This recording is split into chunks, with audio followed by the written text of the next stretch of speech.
Hello बच्चा लोग, class 10th आपका कल सोशल स्टडी का पेपर है। तो देखिए पिछले 5 साल के पेपर लेके आ चुका हूं और केवल इन्हीं की बहुविकल्पी आपको तैयार कर लेने, इसके अलावा कोई भी बहुविकल्पी नहीं तैयार करना। तो बने रहे वीडियो के अंत तक, एक एक बहुविकल्पी मैं आपको कराऊंगा और सारे साल के जितने भी पेपर है सब कंप्लीट करेंगे। तो चलिए फटाफट से चलते हैं और शुरुआत करेंगे 2023 से। तो 2023 का पेपर मैंने अपने हाथों में ले लिया है, इनके बहुविकल्पी प्रश्न को कर लेते हैं। आप केवल वीडियो को सुनते जाइए, विद इन 5 या 10 मिनट्स में आपके सारे बहुविकल्पीय हो जाएंगे।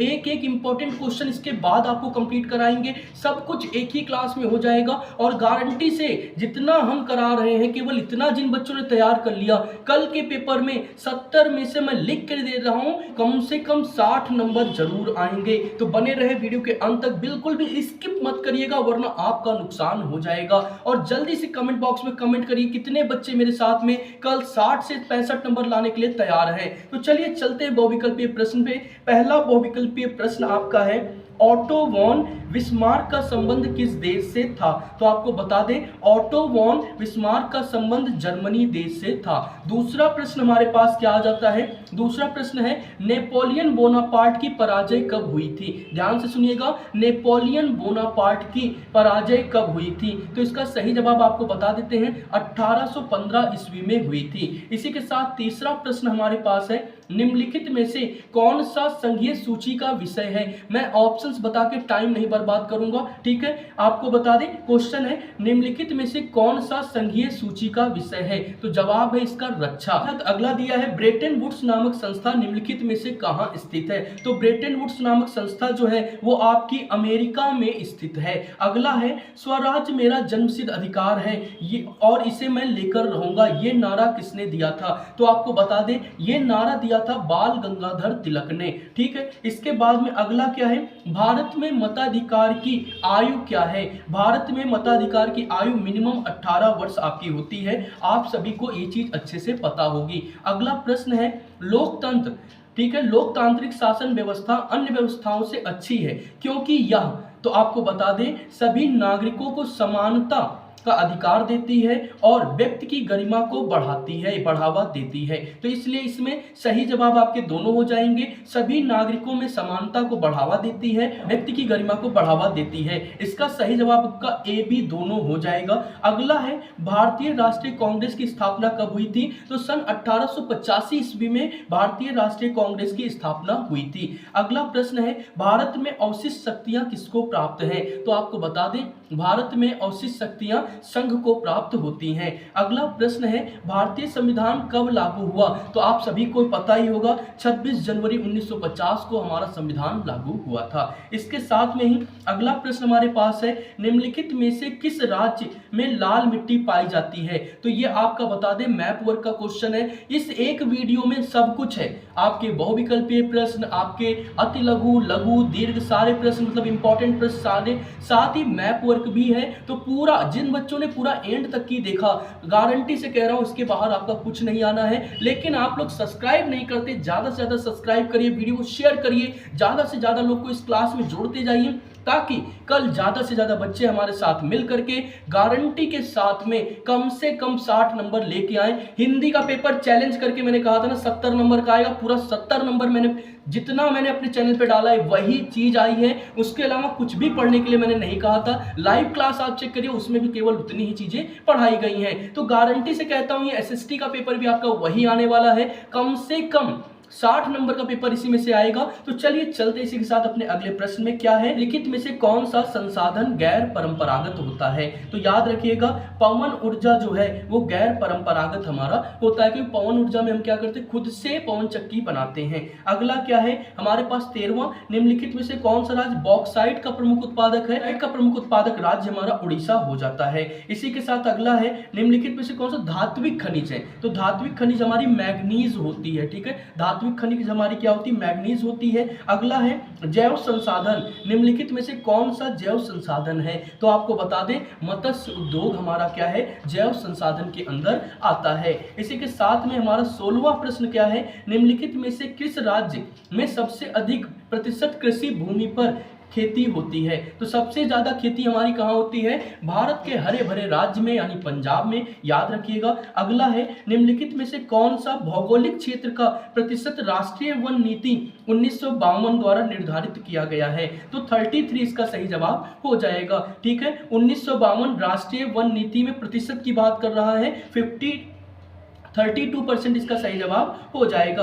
अगला है, मानव विकास की दृष्टि से निम्नलिखित में से कौन सा देश भारत से बेहतर स्थिति में है? तो भारत से बेहतर स्थिति में आपको बता दें, श्रीलंका इसका जवाब हो जाता है। इसके साथ में अगला प्रश्न है, निम्नलिखित में से कौन सी गतिविधि प्राथमिक क्षेत्र के अंतर्गत होती है? तो आपको बता दें, प्राथमिक क्षेत्र के अंतर्गत हमारी खनन आती है। ठीक है, इसका सही जवाब हमारा क्या हो जाएगा? खनन हो जाएगा। इसी के साथ अगला प्रश्न है, उपभोक्ता सुरक्षा अधिनियम कब बनाया गया था? तो याद रखिएगा 1986 में इसको बनाया गया था। 1986 में उपभोक्ता सुरक्षा अधिनियम बनाया गया था। तो इसी के साथ में 2023 के सारे इंपॉर्टेंट क्वेश्चन हो जाते हैं। चलिए इसी के साथ हम बढ़ते अपने पेपर में आगे और 2024 के पेपर को भी कंप्लीट कर लेते हैं। देखिए, previous year paper most important होता है किसी भी एग्जाम के लिए। आप कहीं भी एग्जाम देने, कोई भी सब्जेक्ट का एग्जाम दीजिए, प्रीवियस ईयर कम से कम 3 से 4 साल का लगा लीजिए, उससे बाहर नहीं आएगा। ठीक है, और यही सोच के मैं लेके आया हूं, मैं आपको 200 क्वेश्चन दे दूं, 300 क्वेश्चन दे दूं, कोई फायदा नहीं है। आप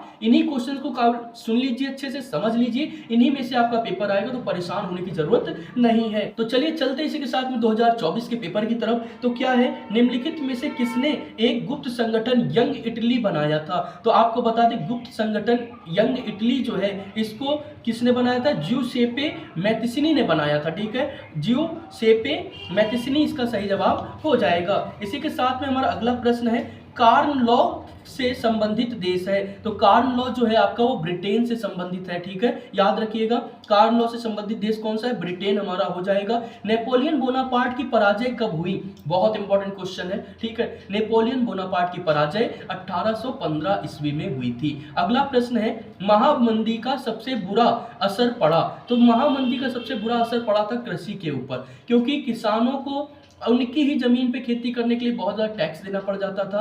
ठीक है, किसानों को अपनी मर्जी से खेती करने की छूट नहीं थी, बहुत सारी दिक्कतों का सामना करना पड़ रहा था। तो सबसे ज़्यादा दिक्कत किसको पड़ा था? कृषक क्षेत्रों में आया था। अगला है, गुलामगिरी किसकी रचना है? तो गुलामगिरी आपको बता दें, ज्योतिबा बाई फुल्ले की रचना है। ठीक है, गुलामगिरी ज्योतिबा बाई फुल्ले की रचना है। अगला है, निम्नलिखित में से कौन सा विषय संघ सूची से संबंधित है? तो आपको बता दें, प्रतिरक्षा हमारा जो है वो संघ सूची से संबंधित होता है। जितने भी लोग नए आए यार, आप लोग जल्दी से चैनल को सब्सक्राइब कर लीजिए, पूरी प्रिपरेशन आपको कराई जाएगी। पेपर कंप्लीट होते ही आपको सभी सब्जेक्ट का हैंड रिटन पूरा का पूरा आंसर की यानी आंसर सीट आपको प्रोवाइड किया जाएगा हर एक सब्जेक्ट का। तो इसलिए चैनल को सब्सक्राइब जरूर कर लीजिए और क्लास को शेयर करते जाइए यार, ज्यादा से ज्यादा लोगों को जोड़ते जाइए। बहुत ही इंपॉर्टेंट क्लास होने वाली है। कल के पेपर में हमें पूरी तरीके से पेपर को फाड़ देना है, एक एक चीज कंप्लीट करके आना है। तो जितने बच्चे कल के पेपर के लिए पूरी तरीके से तैयार, जल्दी से कमेंट बॉक्स में जयकारा लगा दीजिए और कमेंट में बता दीजिए कि हाँ आप पूरी तरीके से तैयार हैं।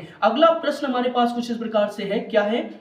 भारतीय संविधान में भाषाओं को किस अनुसूची में रखा जाता है?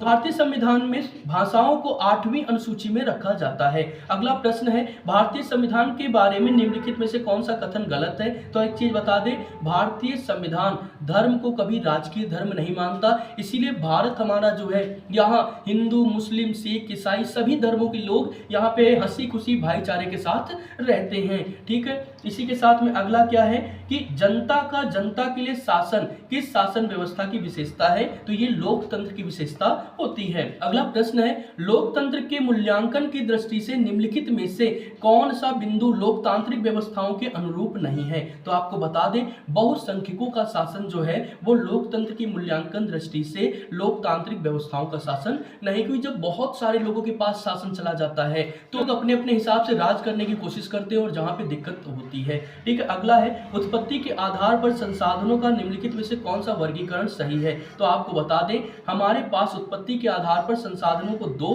वर्गों में बांटा गया है, एक है जैविक और एक है अजैविक। ठीक है, तो दोनों सही हो जाएगा। अगला है, प्रथम अंतरराष्ट्रीय पृथ्वी सम्मेलन किस नगर में आयोजित किया गया था? तो रियो डी जेनेरो में हमारा क्या गया था, पहला अंतरराष्ट्रीय पृथ्वी सम्मेलन आयोजित किया गया था। अगला है, खरीफ की फसल बोए जाने का समय, तो खरीफ की फसल आपको पता है जून से लेकर जुलाई के महीने में बोई जाती है। इसी के साथ अगला प्रश्न है, निम्नलिखित में से कौन सा ऊर्जा खनिज है? ऊर्जा खनिज है तो प्राकृतिक गैस जो है वो हमारा क्या हो जाता है? ऊर्जा खनिज का उदाहरण हो जाता है। ठीक है, अगला क्या है? कृषि आधारित उद्योग का उदाहरण है, तो कृषि आधारित मतलब क्या है? सूती वस्त्र उद्योग हो जाएगा। लोहा है, सीमेंट है, रासायनिक है, ये सब कृषि में नहीं आती है। तो बचा क्या? सूती वस्त्र बचा। क्या है? भारतीय रेल में रेल प्रखंडों की कुल संख्या कितनी है? तो आपको बता दें इसका सही जवाब आपका 18 हो जाता है। अगला है, सूचना एवं संचार प्रौद्योगिकी का आर्थिक क्षेत्रक है, आपको बता दें चतुर्थक क्षेत्रक होता है सूचना एवं संचार प्रौद्योगिकी आर्थिक क्षेत्र में।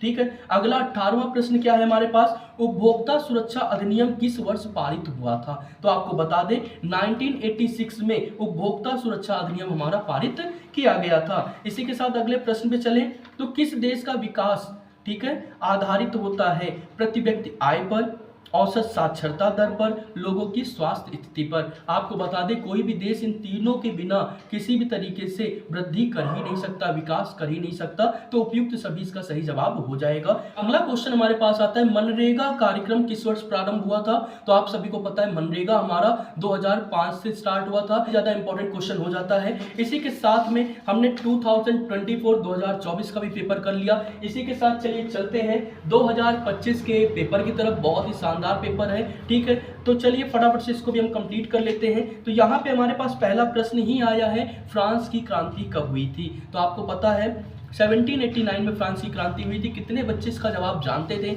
जल्दी से कमेंट करके हमको बताइए। साथ ही साथ में अगर क्लास अच्छी लग रही है तो यार थंब जरूर कर दीजिए। ठीक है, तो हम चलते थोड़ा सा वीडियो में आगे। जर्मनी का एकीकरण जो हुआ था, इसके जनक कौन थे? तो बिस्मार्क को जर्मनी के एकीकरण का, ठीक है, जनक कहा जाता है। अगला प्रश्न है, भारत का पहला लौह इस्पात संयंत्र कहाँ स्थापित हुआ था? तो आपको बता दें टाटा कंपनी के द्वारा जमशेदपुर में इसको स्थापित किया गया था। ठीक है, इसी के साथ अगला क्या है हमारे पास में, राष्ट्रीय विश्व बैंक की स्थापना कब हुई थी? तो 1944 में अंतरराष्ट्रीय विश्व बैंक की स्थापना की गई थी। इसके बाद क्या, विश्व आर्थिक महामंदी कब आई थी? तो 1929 ईस्वी में विश्व आर्थिक महामंदी आई थी। अगला प्रश्न है, कॉमन लॉ किस देश से संबंधित है? अभी पीछे भी मैंने कराया था, देखिए पेपर रिपीट होने लगा ना, तो आपको बता दें ब्रिटेन से संबंधित है आपका। इसके साथ में हिंदी है, हिंदी एक राष्ट्रभाषा है। ठीक है, राष्ट्रभाषा और राजभाषा के बीच में क्या अंतर है आप लोग को पता है? अगर पता है तो जल्दी से कमेंट बॉक्स में एक छोटी सी लाइन में हमको जवाब जल्दी से दीजिए। अगला प्रश्न है,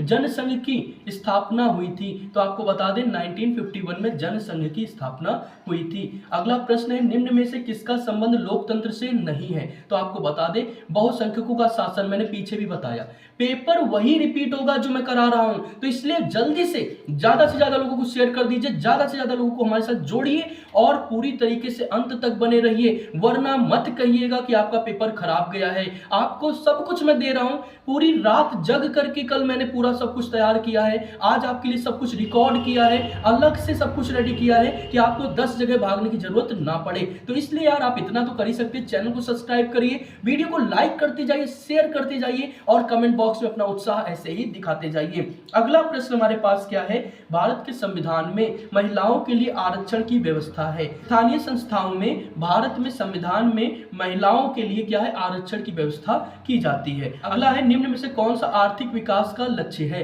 तो आपको बता दें इनमें सभी रोजगार, ठीक है, उद्योग में वृद्धि, स्वतंत्रता, ये सारी चीजें आर्थिक विकास का ही लक्ष्य मानी जाती हैं। ठीक है, तो इनमें सभी सही जवाब हो जाएगा। अगला तृतीय क्षेत्र का व्यवसाय, तो तृतीय क्षेत्र का व्यवसाय हमारा क्या हो जाता है, बैंकिंग सेक्टर हमारा आता है। अगला क्या है, निम्नलिखित में से कौन सा अनौपचारिक साख को नियंत्रित करता है? ऑप्शन सुनिएगा इसमें, आरबीआई, वित्त मंत्री, कर्जदार, इनमें से कोई नहीं। तो आपको बता दें आरबीआई क्या है, हमारा एक ऑफिशियल है, वित्त मंत्री क्या है, ऑफिशियल है, कर्जदार क्या है, ऑफिशियल है। ठीक, अनौपचारिक साख को नियंत्रित इनमें से कोई नहीं करता है। ठीक है, अगला हमारे पास क्या है, निम्नलिखित में से कौन सा अंतरराष्ट्रीय व्यापार का अवरोधक है? तो आपको बता दें आयात कर और घरेलू व्यापार को संरक्षण, ये दोनों हमारा क्या है कि अंतरराष्ट्रीय व्यापार का अवरोधक होता है। इसके साथ में अगला हमको दिया है 15, उपभोक्ता के शोषण का एक रूप है। तो आपको बता दें, मिलावटी वस्तु, अनुचित कीमत और कम वजन तौलना, ये सारी चीजें क्या है, उपभोक्ता का शोषण करने का ही एक रूप माना जाता है। तो इनमें से सभी इसका सही जवाब हो जाएगा। अगला है संपूर्ण उत्तरी मैदान बना है। तो आपको बता दें, जलोढ़ मृदा से बना हुआ है। संपूर्ण उत्तरी मैदान किससे बना है, जलोढ़ मृदा से बना है। एक क्वेश्चन पेपर में आपके मृदा से जरूर आता है, ठीक है, काली मृदा, लाल मृदा, ठीक है, जलोढ़ मृदा, तो तैयार कर लीजिए वरना आप परेशान हो जाएंगे। और एक क्वेश्चन आएगा जरूर, लिख करके रख लीजिए, एक क्वेश्चन आएगा जरूर। अगला प्रश्न क्या है, निम्नलिखित में से कौन वन संसाधनों के सिकुड़ने का कारण नहीं है। तो आपको बता दें कि जितना ज्यादा हम वन लगाएंगे उतना ज्यादा वनों का क्या होगा, बढ़ाव होगा, बचाव होगा। लेकिन अगर हम क्या करेंगे, कृषि के लिए जमीन बढ़ाते जाएंगे तो हमें क्या करना पड़ेगा, पेड़ों को काटना पड़ेगा। अगर हम व्यापार के लिए क्या करेंगे, वृद्धि करेंगे, तो हमें क्या करना होगा, फैक्ट्रियों को लगाने के लिए पेड़ों को काटना पड़ेगा। खनन करने के लिए भी हमें पेड़ों को काटना पड़ेगा। तो ओवरऑल इसका सही जवाब क्या है कि आरक्षित वनों का विस्तार किया जाए, जिससे वन संसाधन हमारे क्या होंगे, बढ़ते जाएंगे।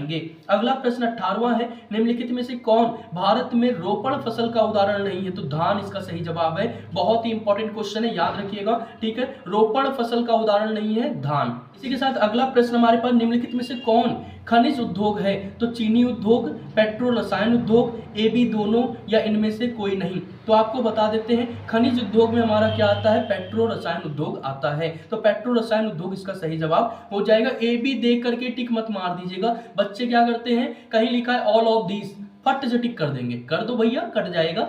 कहीं लिखा है इनमें से कोई नहीं, ले फट दे मार दिया। ये सब गलती मत दोहराइए, मजाक करने नहीं जा रहे, बोर्ड पेपर देने जा रहे हैं, ठीक है। थोड़ा सा सीरियस, बी सीरियस हो जाइए, नहीं तो दिक्कत खड़ी हो जाएगी। मैं मजाक नहीं कर रहा, मैं आपको एक अच्छी गाइडेंस दे रहा हूँ एक अच्छे टीचर के नाते। वरना मुझे क्या है, आप जाइए जो करना है करके चले आइए, आपका बोर्ड है। लेकिन मेरी बातों को ध्यान रखिए। चलिए चलते इसी के साथ में अपने अगले क्वेश्चन पे। क्या है, स्वर्णिम चतुर्भुज योजना संबंधित है। तो महाराजमार्ग विकास से हमारी क्या है, स्वर्णिम चतुर्भुज योजना संबंधित होती है। तो इसी के साथ में हमने 2025 का बोर्ड पेपर भी कंप्लीट कर लिया। अब एक सबसे इंपॉर्टेंट पेपर मैं कराने जा रहा हूं, ये आपका 2026 का प्री बोर्ड पेपर है, 825 CS, जो कि आपके पेपर में भी आया होगा। कितने बच्चों के पेपर में 825 CS आया है, जल्दी से कमेंट करके बताइए। और लीजिए अपनी आंसर शीट भी चेक कर लीजिए कितना आपने सही किया था, ठीक है। चलिए तो पहले प्रश्न की तरफ हम कुछ इस प्रकार से बढ़ते हैं। अरे सही हो जाओ भाई साहब, ठीक है। चलिए आ गए हम अपने क्वेश्चन पे, ठीक। क्या है, फ्रांस की क्रांति कब हुई थी, जल्दी से बताइए। 1789 इसका सही जवाब है ना, जल्दी से बताइए कमेंट बॉक्स में, सही है कि नहीं है। अगला देखिए, चेक करिए, निम्नलिखित में से कौन सा आंदोलन महात्मा गांधी ने नहीं चलाया। खिलाफत आंदोलन महात्मा गांधी ने नहीं चलाया था, सविनय अवज्ञा आंदोलन, असहयोग आंदोलन, भारत छोड़ो आंदोलन, सब इन्होंने चलाया था, लेकिन खिलाफत आंदोलन इन्होंने नहीं चलाया था, मुस्लिम लीग के द्वारा चलाया गया था। इनको वहां पे बुलाया गया था, वहां पे एक मेन रोल प्ले करने के लिए। इसी को धीरे धीरे करके इन्होंने क्या किया, सामाजिक तौर पे बढ़ाया, हिंदू मुस्लिम दोनों को मिलाया, और यही हमारा बन गया था क्या। कमेंट करके जल्दी से बताइए इसका नाम, मैं आपको नहीं बताऊंगा। एक क्वेश्चन इससे पेपर में आएगा, और मैंने वीडियो करा रखी है, जिसने देखा उसे कोई दिक्कत होनी ही नहीं है। अगला है, हिंद स्वराज के लेखक अभी बताया था, कौन है, जल्दी से बताइए, महात्मा गांधी। अगला, कॉमन लॉ किस देश से संबंधित था, अभी बताया था, ब्रिटेन से। फटाफट से देखिए कितने सारे क्वेश्चंस आपको आते जा रहे हैं। अगला चेक कर लेते हैं इसी के बाद, 1944 में ब्रेटन वुड्स सम्मेलन कहाँ हुआ था, अभी बताया था, अमेरिका में हुआ था, ठीक है। अगला प्रश्न है, भारतीय संघ में अवशिष्ट शक्तियां किसको प्राप्त हैं, तो आपको पता है संघ को प्राप्त हैं। अगला प्रश्न देखिए, लोकतांत्रिक व्यवस्था अन्य व्यवस्थाओं से अच्छी है क्योंकि इसमें क्या होता है, अभी कराया था, नागरिकों के सम्मान को बढ़ावा मिलता है और व्यक्ति की गरिमा को भी बढ़ावा मिलता है। तो ओवरऑल ए बी दोनों। अगला प्रश्न देखिए, क्या है, निम्नलिखित में से किस व्यवस्था के लिए राजनीतिक दल आवश्यक शर्तें हैं, ठीक है। तो लोकतंत्र के लिए है, संविधान के अनुसार भारत की राजभाषा क्या है, यहाँ पे थोड़ी सी गलती है, आपको बता देते हैं, यहाँ राष्ट्रभाषा होना चाहिए था, मैंने कराया था। भारत की राष्ट्रभाषा क्या है, हिंदी है, राजभाषा हिंदी नहीं है। अगला क्या है हमारे पास, निम्नलिखित में कौन सा विषय संघ सूची से संबंधित है, प्रतिरक्षा, मैंने अभी कराया था। पंजाब में भूमि निम्नीकरण का मुख्य कारण क्या है, अधिक सिंचाई, ठीक है। अगला प्रश्न है, हरित क्रांति किससे संबंधित है, कृषि से संबंधित है, ठीक है। कोडरमा किस खनिज का अग्रिम उत्पादक है, अभ्रक का। इसके साथ अगला प्रश्न क्या है, निम्नलिखित में कौन सा शब्द दो या दो से अधिक देशों के लिए बीच व्यापार को दर्शाता है। तो दो देशों के बीच व्यापार होता है तो उसको हम क्या कहते हैं, अंतरराष्ट्रीय व्यापार कहते हैं। बहुत ही शानदार तरीके से आपने प्रिपेयर कर लिया है कि पेपर के लिए आप पूरी तरीके से तैयार है कि नहीं, जल्दी से कमेंट करके बताइए। एमसीक्यू आपके सारे सही हो रहे हैं कि नहीं, हमको जल्दी से बताइए। अगला हमारे पास है भारत इलेक्ट्रॉनिक राजधानी, तो इलेक्ट्रॉनिक राजधानी बैंगलोर को कहा जाता है। ये थोड़ा सा अलग क्वेश्चन आया था, ठीक है। कृषि आधारित उद्योग क्या है, सूती वस्त्र उद्योग, पीछे बता करके आया हूं। सीमेंट, लोहा, रासायनिक सब क्या है हमारे अलग उद्योग में चले जाते हैं, ठीक है। भारतीय रेलखंड में कुल प्रखंडों की संख्या 18, पहले ही करा चुका हूं। निम्नलिखित में से किस देश का मानव विकास सूचकांक में स्थान ऊपर है, श्रीलंका का। अगला क्या है, उपभोक्ता संरक्षण अधिनियम 1986। अगला क्या है, निम्नलिखित में से किस संस्था का मुख्य उद्देश्य अंतरराष्ट्रीय व्यापार को उदार बनाने का है, तो WTO। तो कुछ इसी के साथ में हमने 2025 प्री बोर्ड पेपर भी अपना कंप्लीट कर लिया।